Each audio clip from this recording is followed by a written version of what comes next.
Good morning students, youth reach के e learning programme में आप सभी का स्वागत है। मेरा नाम सुरेंद्र सिंह है। आज हम कक्षा 10वीं के गणित विषय में लेसन 5th अर्थमेटिक प्रोग्रेशन समांतर श्रेणी, जिसको शॉर्ट में हम एपी बोलते हैं, उसको स्टार्ट कर रहे हैं। तो सबसे पहले इस एपी के बारे में हम समझेंगे। तो समांतर श्रेणी, इसका इंग्लिश मीनिंग अर्थमेटिक प्रोग्रेशन, इसको शॉर्ट में हम एपी लिखते हैं। अब समांतर में दो शब्दों के मेल से बना है समांतर शब्द, समान प्लस अंतर, अर्थात ऐसी श्रेणी जिसमें समान अंतर हो। अब समान अंतर कहाँ हो, तो इससे पहले हम सीक्वेंस श्रेणी को पढ़ते हैं। श्रेणी में संख्याओं का समूह, इसमें कितनी भी संख्याएं हम ले सकते हैं, 0, 1, 2, 5, 10, -20, 50। इसमें जो है कर्मगत पदों में समान अंतर नहीं हो मिलेगा, क्योंकि इन दोनों में अंतर 1 का है, इन दोनों में भी अंतर 1 का है, फिर आगे अंतर 3 हो गया, इसके बाद 5। तो ये संख्याओं का जो समूह है, संख्याओं का समूह श्रेणी कहलाता है, सीक्वेंस सीरीज कहलाता है। अब समांतर श्रेणी का मीनिंग है कि सीक्वेंस अर्थात संख्याओं का समूह।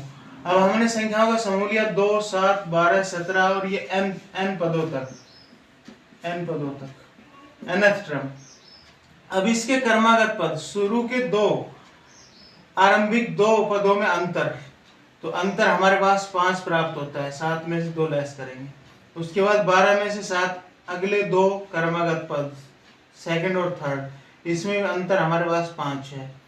फिर आगे हम कर्मागत पद इनका अंतर, तीसरे पद और चौथे पद का अंतर निकालेंगे तो ये 5 है। अर्थात इनके कर्मागत पदों में जो है समान अंतर चलेगा, तो इस श्रेणी को हम क्या कह सकते हैं, समांतर श्रेणी। अगर कहीं पर भी अंतर अलग हो जाता है तो उसको हम सिर्फ श्रेणी कहेंगे। अब इस अंतर को हम सारों अंतर लिखते हैं। अब सारों का मीनिंग है सभी जगह, अंतर डिफरेंस, कॉमन डिफरेंस लिखते हैं। इसको शॉर्ट में हम डी से नोट लिखते हैं। अब डी का फॉर्मूला यहाँ पर स्टार्ट होगा a2 - a।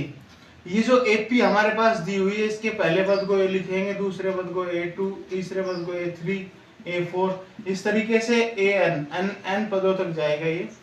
तो सबसे पहले अंतर कैसे ज्ञात होगा, दूसरे पद में से पहला पद, तो दूसरे पद में से पहला पद घटाया 5। इसके बाद इसको आगे ज्ञात कर सकते हैं, तीसरे पद में से दूसरा घटा देंगे, फिर 5 प्राप्त होगा। और इसका चौथा पद a4 - a3, 17 - 12, तो ये भी हमारे पास 5। तो हर प्रत्येक स्थिति में कर्मागत पदों में अंतर समान होगा, तो ये एपी कहलाएगी। अब हम इसके क्वेश्चन स्टार्ट कर रहे हैं। डियर स्टूडेंट्स, अब हम इसी एग्जाम्पल को ले रहे हैं। हमारे पास एपी 2, 7, 12, 17 n पदों तक दी हुई है। तो हम इस एपी के सभी पद ज्ञात कर सकते हैं। वो सभी पद किस फॉर्मूले द्वारा ज्ञात कर सकते हैं, nवें पद के फॉर्मूले द्वारा, जो हमारे पास लिखा गया है। तो हम सबसे पहले प्रथम पद लिखेंगे a, दूसरे पद को a2, तीसरे पद को a3, a4। तो हम सबसे पहले d निकालेंगे, सार अंतर। तो a2 - a, 7 - 2, 5 हमारे पास आ गया। अब इस nवें पद के फॉर्मूले से हम किसी भी नंबर का पद निकाल सकते हैं। an की वैल्यू होती है a + n bracket n - 1 × d।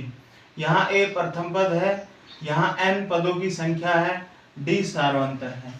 अब मान लीजिए हमें 5वां पद अर्थात a5 निकालना है, तो हम इसी फॉर्मूले में वैल्यू रखेंगे। a की वैल्यू हमारे पास 2 है, प्लस ब्रैकेट n - 1, n की वैल्यू हमारे पास 5, क्योंकि जिस नंबर का पद हमने निकालना है वो n की वैल्यू के स्थान पर रखेंगे।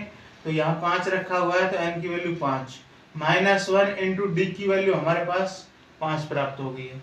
अब इसको सोल्व करेंगे, ब्रैकेट को सोल्व करेंगे, 5 में से 1 घट जाएगा, 4 गुणा 5 है, पहले गुणा को हल करेंगे, 4 और 5 की गुणा हमारे पास 20 प्राप्त होगी, प्लस यहाँ पर 2 है, 20 और 2 22।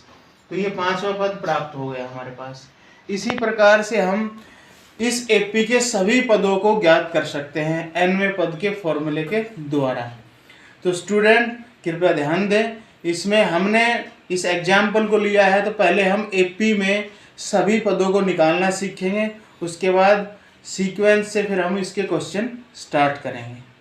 आशा है U3 के ई लर्निंग प्रोग्राम में इस विषय को आसानी से और समझने के लिए आप हमसे जो भी प्रॉब्लम है वो शेयर करेंगे और हमसे प्रश्न पूछेंगे ताकि हम इस विषय को और आसानी से समझ सकें।